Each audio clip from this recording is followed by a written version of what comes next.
woozle cock so black of hue, with orange tawny bill, the throstle with his note so true, the wren with little quill, the finch, the sparrow, and the lark, the plain song cuckoo gray, whose note so many a man doth mark, and dares not answer nay. the woozle cock so black of hue, with orange tawny bill, the throstle with his note so true, the wren with little quill, the finch, the sparrow, and the lark, the plain song cuckoo gray, whose note so many a man doth mark, and dares not answer nay. The woozle cock so black of hue, with orange tawny bill, the throstle with his note so true, the wren with little quill, the finch, the sparrow, and the lark, the plain song cuckoo gray, whose so many a man doth mark, and dares not answer nay.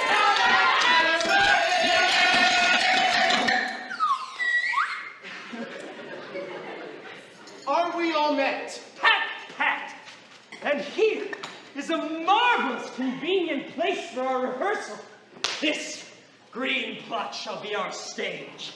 This hawthorn brake, our tiring house. And we will do it in action, as we will do it before the Duke. Peter Quince. What sayest thou, bully bottom? There are things in this comedy of Pyramus and Thisbe that will never please. First, Pyramus must draw a sword to kill himself, which the ladies cannot abide. How answer you that? Fire making a parlous beer. I believe we must leave the killing out when all is done. Not a whit. I have a device to make all well. Write me a prologue, and let the prologue seem to say we will do no harm, and that Pyramus is not killed indeed. And for the more better assurance, tell them that I, Pyramus, am not Pyramus, but Bottom, the weaver. This will put them out of fear. Well, there will be such a prologue, and it will be written in 8 and 6. No. Let it be in 2 more. Let it be in 8 and 8. Will not the ladies be afeard of the lion? I fear it, I promise you. Masters, you ought to consider with yourselves to bring in God. Shield us. A lion among ladies is a most dreadful thing. There is not a more fearful, wild fowl than your lion living, and we ought to look to it. Therefore, another prologue must be written to say he is not a lion. Nay, you must name his name, and half his face must be seen through the lion's neck, and he must say thus or to the same defect, ladies, or fair ladies, I would wish you, or I would request you, or I would entreat you, not to fear, not to tremble, my life for yours. If you think I come hither as a lion, it were pity of my life. No, it is not so. I am a man, as other men are, and there indeed let him name his name and tell them plainly, he is Snug the Joiner. Well, it shall be so. But there is still 2 hard things. That is to bring moonlight into a chamber, for Pyramus and Thisbe, as you know, did meet by moonlight. Well, doth the moon shine the night we play our play? I don't know. Well, doth it? A calendar! A calendar! Yes! It doth shine that night! Oh. Why? Then leave a window in the great chamber where we play open, and the moon may shine in at the casement. Aye, or else one must come in with a bush of thorn and a lantern,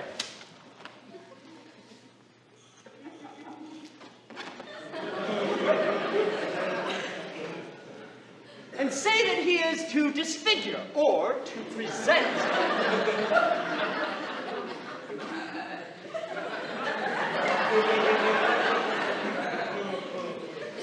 the person of moonshine. And there's another thing. We must bring a wall into the great chamber. For Pyramus and Thisbe, so says the story, did talk through the chink of a wall. You can never bring in a wall. What say you, Bottom? That some man or other must present wall, and let him have about him some loam or some rough cast or some plaster to signify wall. And let him hold his fingers thus. Through that cranny shall Pyramus and Thisbe whisper. Well, if that may be, then all is well. Come, every mother's son, sit down and rehearse your parts. Pyramus, you begin. When you have spoken your speech, enter through that break. And so everyone according to his cue. What Hempin homespun have we swaggering here? All right. And so near the cradle of the parent queen. Tis thee the flowers of odious savor sweet, tis thee the... What, play toward? I'll be an auditor. An actor too, perhaps, if I see cause. Speak, Pyramus. Thisbe, stand forth. Thisbe, the flowers of odious savor... Odorous! Odorous! Odor, savor sweet, so hath thy breath, my dearest Thisbe dear. But hark, a voice, stay thou but here a while, and by I will to thee appear. A stranger Pyramus than e'er played here.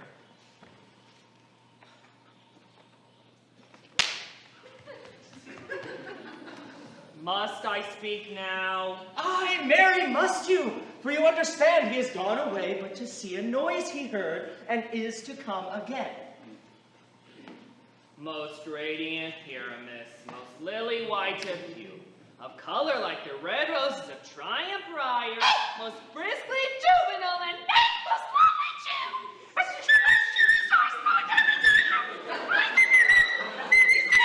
Oh, Ninus to man! Ninus! Oh, that you don't speak yet. That you speak to Pyramus. Oh, you say all your lines at once, cues and all. Ah, Pyramus, enter. Your cue is past. It was never tire.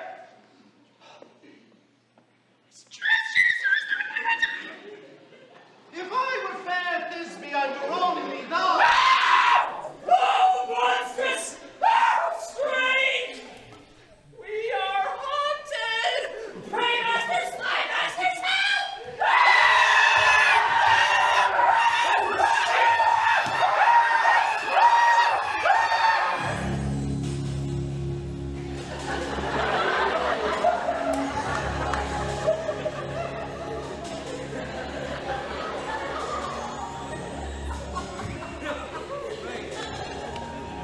I'll follow you. I'll lead you about, around, through bog, through bush, through brake, through briar. Sometimes a horse I'll be, sometimes a hound, a hog, a headless bear, sometimes a fire! And stand and bark and grunt and roar and burn, like horse, hound, hog, and bear, fire at every turn. Why do they run away? This is a need to make me afeard. Oh, Lord, what is this I see on me? What do you see? You see an asshead of your own, do you? Bless thee, Bottom, bless thee. Thou art translated!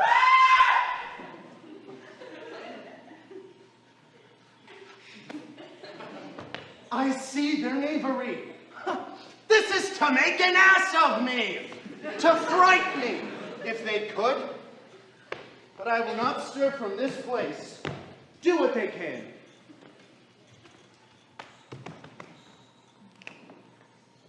I will sing. I will walk up and down here, and I will sing, that they shall hear I am not afraid. The woozle cock so black of hue with orange tawny bill, the throstle with his note so true, the wren with little quill. What angel wakes me from my flowery bed? The finch, the sparrow, and the lark, the plain song cuckoo gray, whose note full many a man doth mark, and dares not answer nay. For, indeed, who would set his wit to so foolish a bird? Who would give the bird the lie, though he cry cuckoo, never so? I pray thee, gentle mortal, sing again. Mine ear is much enamored of thy note. So is mine eye enthralled to thy shape, and thy fair virtue's force perforce doth move me on the first view to say, to swear, I love thee. Methinks, mistress, you should have little reason enough to do that. And yet, to say the truth, reason and love keep little company together nowadays. Well, the more the pity. that some honest neighbor will not make them friends. Nay, I can gleek upon occasion. Thou art as wise as thou art beautiful. Ha, not so neither, but if I had wit enough to get out of this wood, I would have enough to serve mine own turn. Out of this wood do not desire to go. Thou shalt remain here whether thou wilt or no. I am a spirit of no common rate. The summer still doth tend upon my state, and I do love thee. Therefore, go with me. I'll give thee fairies to attend on me, and they shall fetch thee jewels from the deep, and sing while thou on pressed flowers do sleep. And I shall purge thy mortal grossness so that thou shalt like an airy spirit go. Peas blossom, cobweb, moth, and mustard seed. Ready. And I. And I. Oh. And I. Where shall we go? Where shall we go? Be kind and courteous to this gentleman. Hop in his walks and gambol in his eyes. Feed him with apricots and dewberries, with purple grapes, green figs, and mulberries. The honey bags steal from the humble bees, and for night tapers crop their waxen thighs and light them at the fiery glowworm's eyes. To have my love to bed and to arise. Nod to him, elves, and do him courtesies. Hail, mortal. Hail. Hail. Hail! Hail! I cry your worship's mercy heartily. I beseech your worship's name. Cobweb. I shall desire you of more acquaintance, good Master Cobweb. If I cut my finger, I shall make bold with you. Your name, honest gentleman. Peas blossom. I pray you, commend me to Master Peascod, your father, and Mistress Squash, your mother. Good Master Peas Blossom, I shall desire you of more acquaintance too. Your name, I beseech you, sir. Mustard seed! Ha! Good Master Mustard Seed! I know your patience well. That same giant-like ox beef hath devoured many a gentleman of your house, I promise you. Your kindred hath made my eyes water ere now. I shall desire you of more acquaintance too. Okay! And who am I? Come, wait upon him. Lead him to my bower. The moon, methinks, looks on with a watery eye, and when she weeps, weeps every little flower, lamenting some enforced chastity. Oh. Tie up my love's tongue. Bring him silently.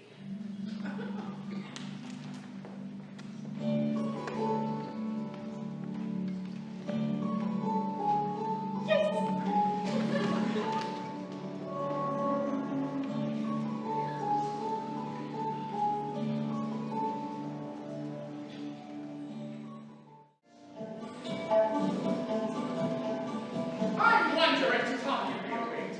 Then, what it was the next pain in her eyes she must dote on in extremity. Here comes my messenger. How now, mad spirit, what might throw now about this haunted grove? My mistress with a monster is in love. Near to her close and consecrated bower, while she was in her dull and sleeping hour, a crew of patches, rude mechanicals that worked for bread upon Athenian stalls, were met together to rehearse a play intended for great Theseus' nuptial day. The shallowest thick-skin of this barren sort, who pyramids presented in their sport, forsook his scene and entered in a break. When at this advantage did I take, an ass's knoll I fixed on his head. Anon his Thisbe must be answered, and forth my mimic comes. When they him spy, stir themselves and madly sweep the sky!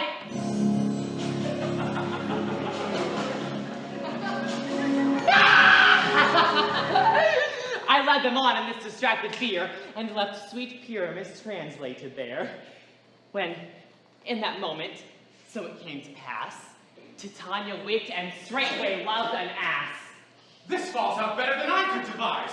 But hast thou yet left the Athenian's eyes with the love juice as I did bid thee do? I took him sleeping, that is finished too, and the Athenian woman by his side, that when he waked a force must be eyed.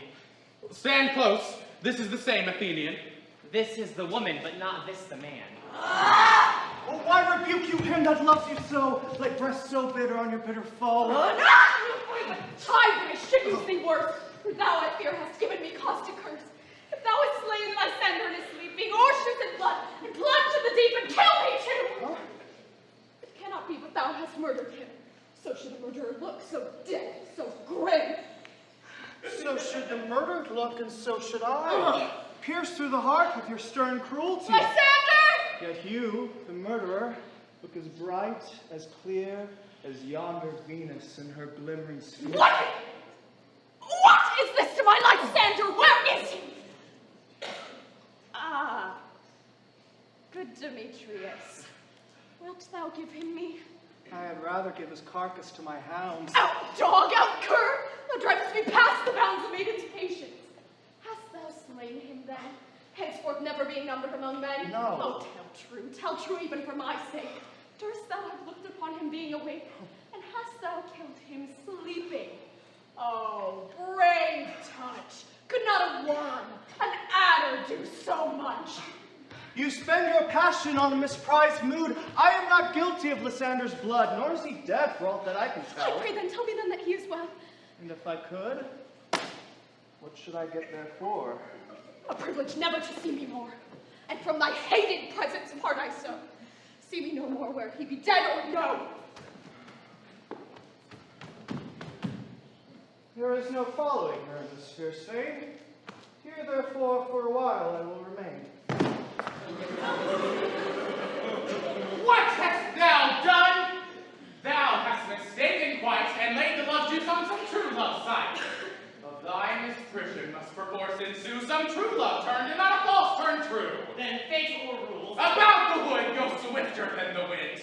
And Helena of Athens look thou find, all fancy sick she is, and pale with cheer, with sighs of love that cost the fresh blood dear. By some illusion see thou bring her here, I'll charm his eyes against she do appear. I go. Look how I go, swept with an arrow from Carter's bow. Flower of this purple dye, hit with Cupid's archery, sink an apple of his eye. When his love he doth espy, let her shine as gloriously as Venus in the sky. When thou wakest, if she be by, beg of her for remedy.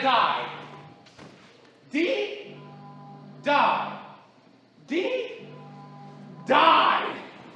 Captain of our fairy band, Helena is here at hand, and the youth mistook by me, pleading for a lover's fee. Shall we their fond pageant see? Lord, what fools these mortals be. Step aside, the noise they make will cause Demetrius to awake. Then we'll to at once move on. That must needs be sport alone, and those things do best please me that befall preposterously.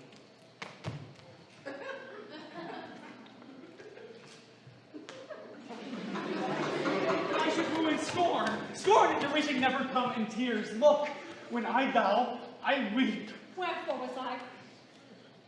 These vows are Hermia's. Will you give her o'er? I had no judgment when to her I swore. Nor none in my mind now you give her o'er. Demetrius loves her, and he loves not you.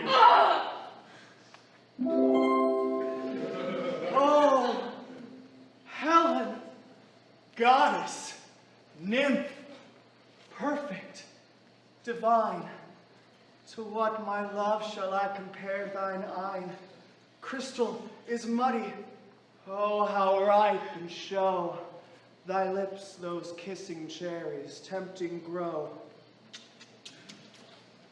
Oh, let me kiss the seal of bliss. Oh, spite!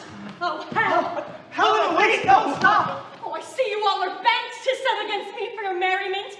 If you were civil and knew courtesy, you would not do me thus much injury. Can you not hate me? As I know you do, but you must join in souls to mock me too.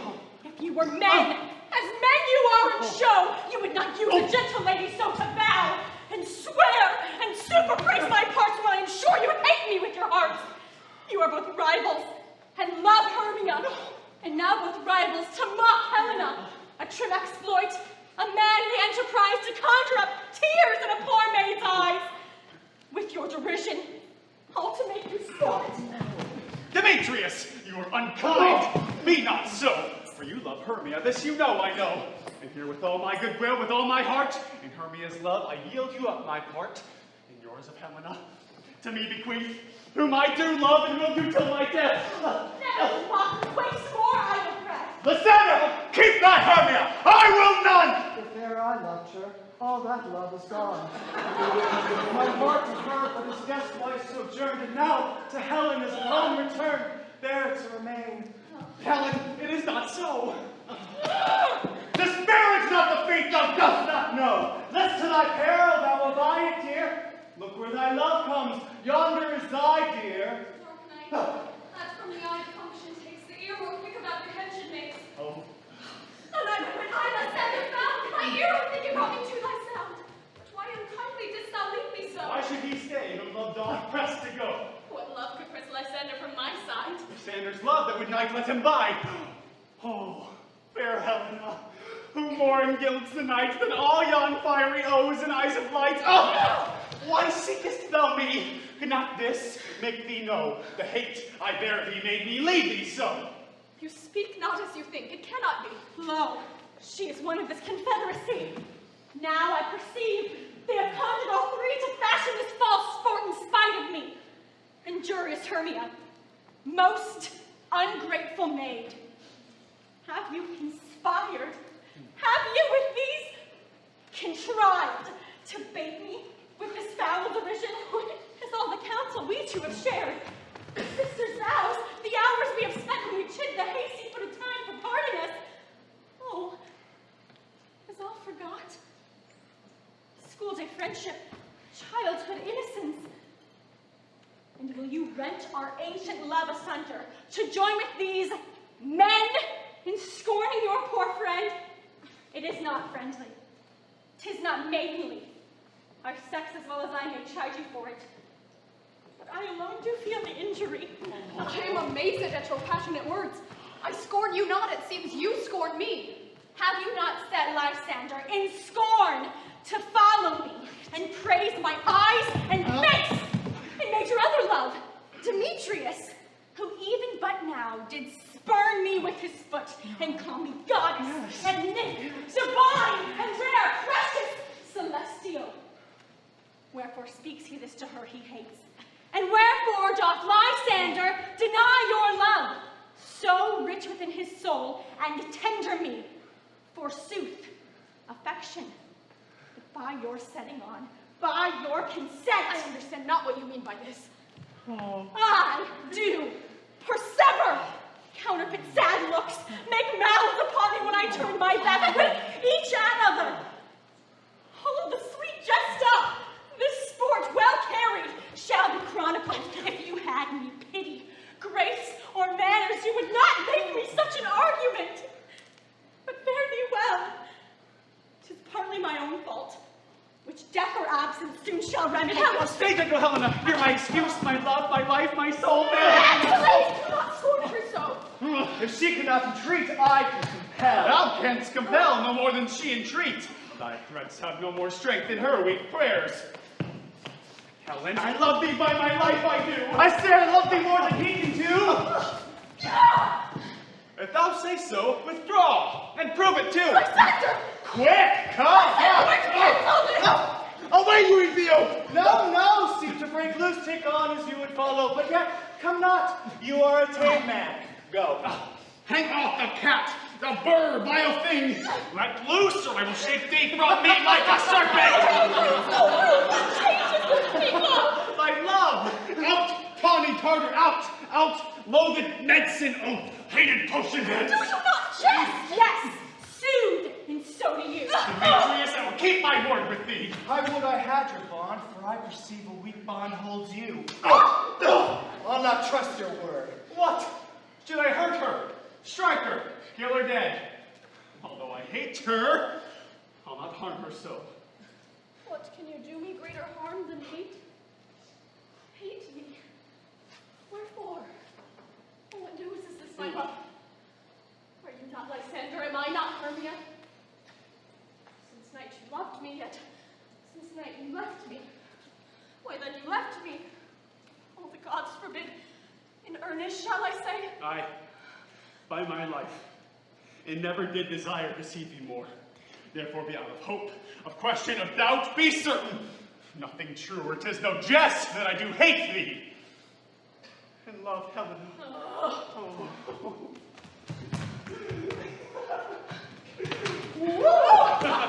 You juggler!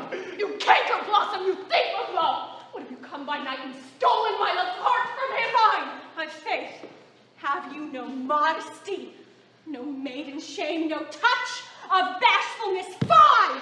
You counterfeit, you puppet, you! Puppet? Why so?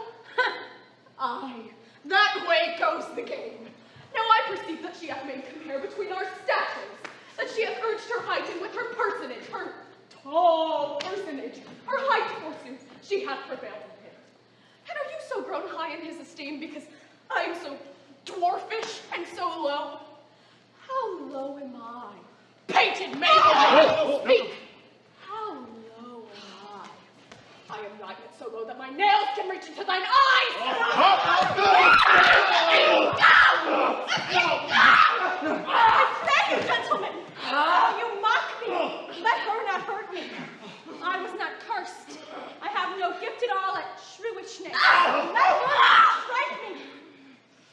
You perhaps may think, because she is something lower than myself, that I can match her. Lower! Hark again! Good Hermes. Do not be so bitter with me. I evermore did love you. Did ever keep your counsels, never wronged you. Save that in love unto Demetrius, I told him of your stealth into this world. I followed you. For love, I followed him. He hath chid me and threatened me to strike me, spurn me, nay, to kill me too. And now you will let me quiet go to Athens. Will I bear my folly back and follow you no further? Let me go. Why, get you gone! Who is it that hinders you? A foolish heart that I leave here behind. What with Lysander? With Demetrius. Do not be afraid. She shall not harm thee, Helena. No, sir, she shall not, though you take her part. When she is angry, she is keen and shrewd. She was a vixen when she went to school, and though she be but little, she is fierce. Little. Again, nothing but low and little. Why will you suffer her to flout me thus? Let me come to her! Gone! You dwarf! You minimus of hindering, not grass made, you bead, you acorn. You are too officious in her behalf that scorns your services. Let her alone. Speak not of Helena. Take not her part.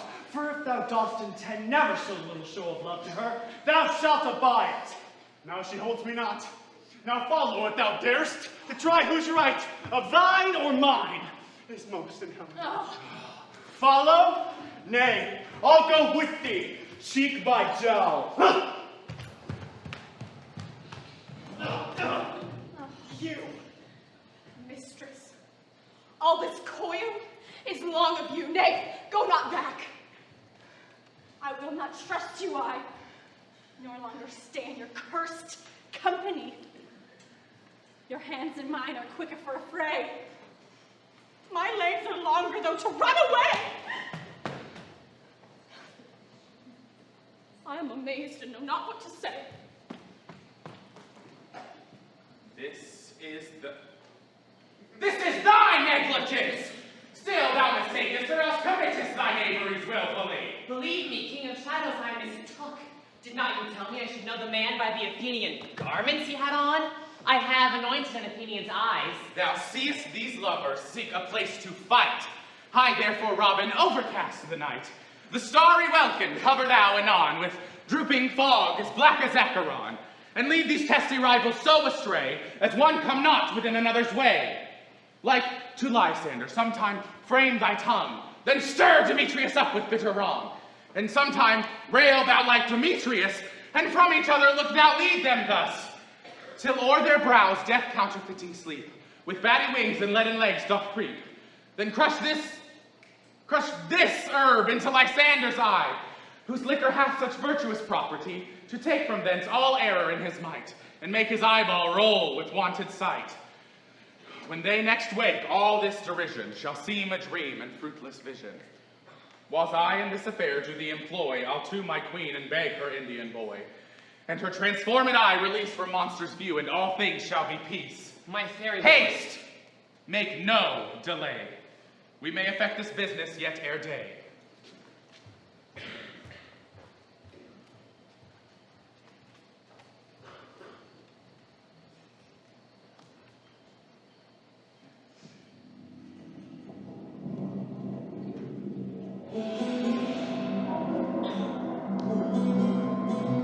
Up and down, up and down. I will lead them up and down. I am fear in field and town. Goblin, lead them up and down. Here comes one. Where art thou, proud Demetrius? Speak thou now! Here, villain, drawn and ready. Where art thou? I will be with thee straight! Follow me then to plainer ground.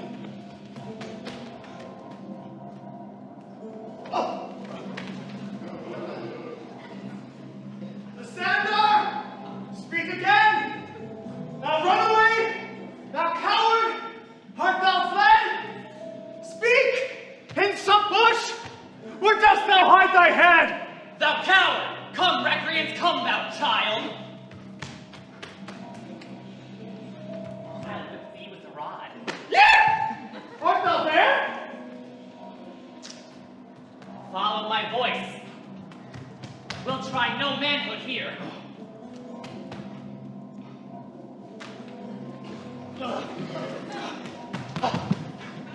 He goes before me and still dares me on. When I come where he calls, then he's gone. Still in as much lighter heeled than I followed fast, but faster did he fly. I've fallen am I, in dark and hidden way. Here will rest me. Come now, gentle day. Ho, ho, ho! Coward! Why comest thou not? Where art thou now? Come hither! I'm here! Nay, thou mockst me! Thou shalt find this tear if ever on thy face by daylight see! Now go my way! Faintness constraineth me to measure out my length on this cold bed. My day's approach look to be visited. O weary night, O long and tedious night, abate thy hours, send comforts from the east that I, back to Athens from these my poor company to test, and sleep.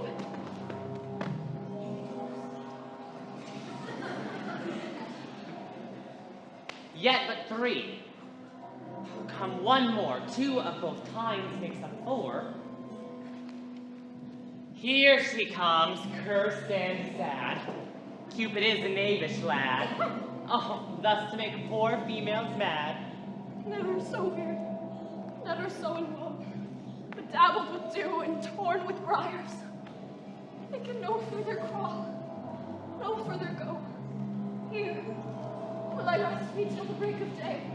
Heaven shield Lysander if they meet a fray.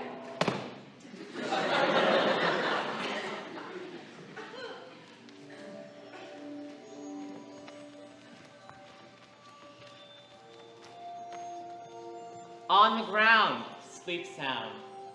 I'll apply to your eye gentle lover remedy. When thou wakes, thou takest true delight in the sight of thy former lady's eye. And the country proverb, that every man known, in your waking shall be shown. Jack shall have Jill, naught shall go ill. The man shall have his mare again, and all shall be well.